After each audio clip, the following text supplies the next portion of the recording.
Again good afternoon class. अभी हमारी बात होते होते रह गई और हो नहीं पाई, है ना। थोड़ा सा प्रॉब्लम था, इंटरनेट का प्रॉब्लम था या क्या प्रॉब्लम था, डजेंट मैटर, मुझे नहीं समझ में आया। बट डोंट वरी, मैं जब ठीक हो जाऊंगी, काफ़ी रिकवरी हो चुकी है, अब थोड़ा बहुत ही रह गया है। बट अब रिस्क नहीं ले सकते ना, अब दवाएं ऐसी चल रही हैं जिसकी वजह से सुबह मेरा उठना मुश्किल हो जाता है। मैं उठ नहीं पाती हूँ और उठ ना पाने की वजह से ये सारी प्रॉब्लम्स आ रही हैं। तो जैसा कि हम क्लास में आते हैं, अब पढ़ाई करना स्टार्ट करते हैं। मैंने आपको पढ़ाया हुआ था लास्ट वन वर्ड सब्स्टिट्यूशंस, ठीक है। तो 10 आई थिंक मैंने कल ली थी क्लास या परसों, मुझे याद भी नहीं आ रहा ये। अगर मैंने कल क्लास ली है तो आपके पास 5 मिनट है। आप लोग जल्दी से 5 मिनट, विदिन 5 मिनट आप लिख करके तैयार करके रखिए। 10 पढ़ाए थे मैंने, शायद 10 ही पढ़ाए होंगे आपको। 10 के 10 जिसको लर्न है वो अपने आप को मार्क्स दे लेगा। 1 क्वेश्चन 2 मार्क्स का है, ठीक है। यानी कि 20 मार्क्स का ये आपका टेस्ट है, जल्दी से इसको दीजिए आप 5 मिनट के अंदर।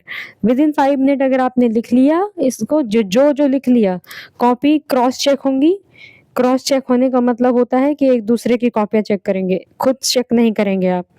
क्रॉस चेक कॉपियाँ होंगी, ठीक है। उसमें मार्क्स दूसरा देगा आपको। Isn't it? इससे क्लियर हो जाएगा आपको आ रहा है या नहीं। मैं आगे पढ़ाने जा रही हूँ। वीडियो को पॉज़ करा लीजिएगा, रुकवा लीजिएगा और 5 मिनट का टाइम लेकर के इसको लिखिएगा ज़रूर, ताकि आपको क्लियर हो सके। ओके बेटा? तो मैं पढ़ाने जा रही हूँ। 10 तक आई थिंक मैं पढ़ा चुकी थी आपको, एडेंडम तक। नेक्स्ट है हमारा ऑटोबायोग्राफी। ऑटोबायोग्राफी क्या होता है? स्वयं से किसी चीज़ को लिखना, है ना।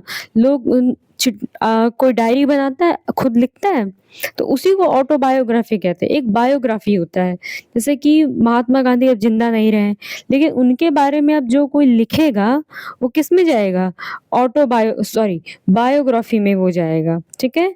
लेकिन अगर महात्मा गांधी जिंदा होते, है ना, जिंदा होते और तब वो अपने बारे में लिख रहे होते, तब होता क्या? ऑटोबायोग्राफी, ठीक है।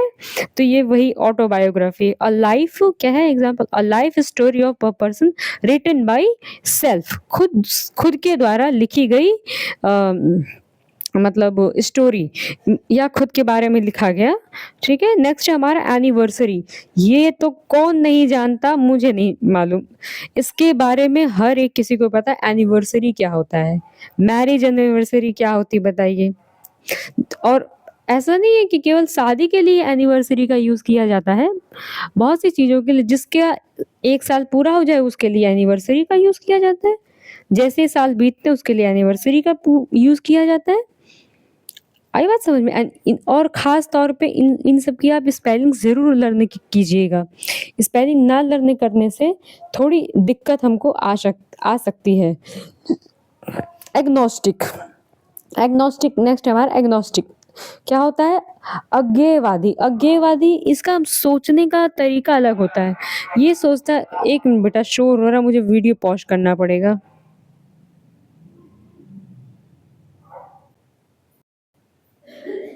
ना स्टार्ट करते हैं। जैसा कि आप जानते हैं कि आजकल की जो मार्केटिंग हो गई है वो ऐसी हो गई है कि अपने साइकिल पे या बाइक पे बड़े बड़े लाउड स्पीकर बांध लेते हैं और इतनी तेज बोलते हैं कि सोता हुआ आदमी जाग जाए, है ना। जिस वजह से वीडियो को रोकना पड़ा। चलिए आगे देखते हैं कहाँ तक। एनिवर्सरी तक मैंने आपको आई थिंक बता दिया था। तो जिसका भी साल पूरा हो जाए उसको एनिवर्सरी बोलते हैं। Early yearly returns of the date of any event, ठीक है। नेक्स्ट है आपका एग्नोस्टिक, अज्ञेयवादी। ये तो अलग ही होते हैं। अज्ञेयवादी, अज्ञेयवादी किनको कहते हैं? जो सोचते हैं कि गॉड के सिवाय, भगवान के सिवाय कोई कुछ नहीं है। One who holds the belief that nothing can be known without God, ठीक है, कि गॉड के बिना कुछ भी नहीं है, उन्हीं को कहते हैं अज्ञेयवादी। मतलब समझ चलिए नेक्स्ट पे आते हैं। एंटीडोट, एंटीडोट आपने बहुत बार सुना होगा कि टीवी में या फिर किसी मूवी वगैरह में या सीरियल में आपने देखा होगा कि किसी को स्नैक वगैरह काट ले या कुछ जहरीली चीज़ काट ले तो उसको एंटीडोट दिया जाता है ना? तो ये वही एंटीडोट है। A medical to counteract the effect of poison, जहर को हटाने के लिए एंटीडोट का यूज़ किया जाता है। नेक्स्ट है हमारा एलर एलियोग्री एलियोर्जी, क्या है ये? एलर्जी भी नहीं है, एलियोग्री, एलियोग्री रूपक, a story in which idea are symbolized as people, means इसको आप थोड़ा सा रोक लेंगे, ठीक है? इसमें आप रोकेंगे इसको, ये गलत लिखा है, यहाँ पे कुछ रॉन्ग है। नेक्स्ट है हमारा एक्सेसिबल, एक्सेसिबल मतलब जहाँ पर आप जा सकें उसको हम एक्सेसिबल कहते हैं, जहाँ पर पहुँचा जा सके, ठीक है? दैट कैन बी अप्रोचेबल, जहाँ पे आप पहुँच सके। एमिनेस्टी, एमिनेस्टी क्या होता है? एमिनेस्टी मतलब हथियार, सॉरी क्षमादान, है ना?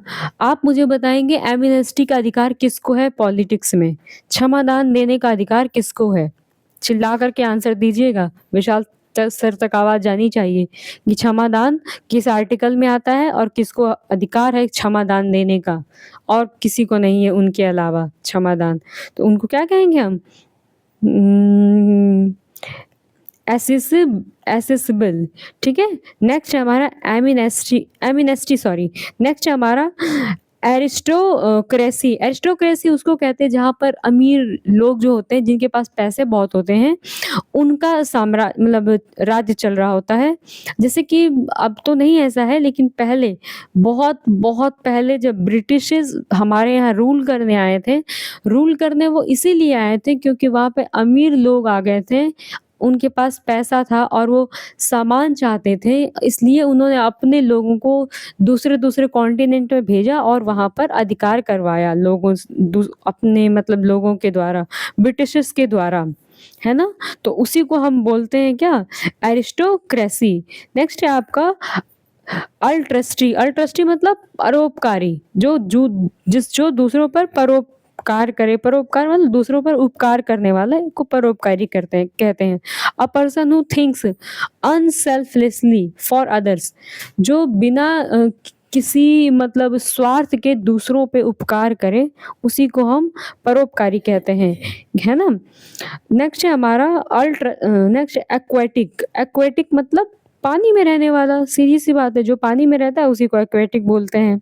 जलचर, जो भी जानवर है पानी में रहे वो जलचर हो गया हमारा। नेक्स्ट हमारा आर्नेनल, नो ये आर्सेनल होना चाहिए यहाँ पे, ठीक है? इसको भी आप ब्रेक दीजिए, 21 नंबर को ब्रेक दीजिए, स्पेलिंग रॉन्ग है, आप स्पेलिंग ठीक लिखेंगे। मैं स्पेलिंग बोल रही हूँ आपको आर्सेनल की,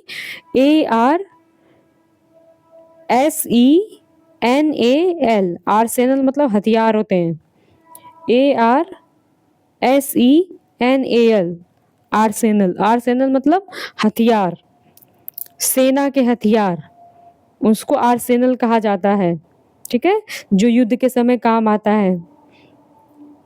अ place where weapons and ammunition stored, एक ऐसी जगह जहाँ पर हथियारों को रखा जाता है, ठीक है?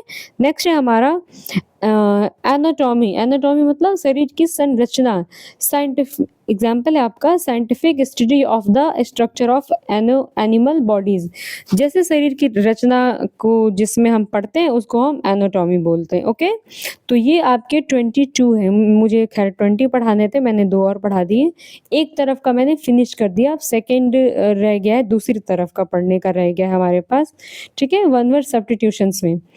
अब इसमें किसी को कोई प्रॉब्लम हो तो आप कमेंट बॉक्स में जा करके मुझसे पूछ सकते हैं या आप मुझसे ग्रुप में पूछ सकते हैं, ठीक है बेटा? और ज़्यादा जानकारी चाहिए तो फ़ोन भी कर सकते हैं, नंबर आप ले सकते हैं ऑफिस से मेरा, ठीक है? सूर्य सर से नंबर ले लीजिए, वही नंबर देंगे, विशाल सर से लेंगे तो आप मार खाएंगे, और आराधना मैम आपसे बात भी नहीं करेंगी, इसलिए नंबर चाहिए तो सूर्य सर के पास जाइएगा। ओके, तो मैं अब क्लास को यहीं पर ब्रेक दे रही हूँ और मैं देखती हूँ कि मैं लाइव कैसे आ सकती हूँ इसमें। क्लास को मैं रोक रही हूँ बेटा, ठीक है?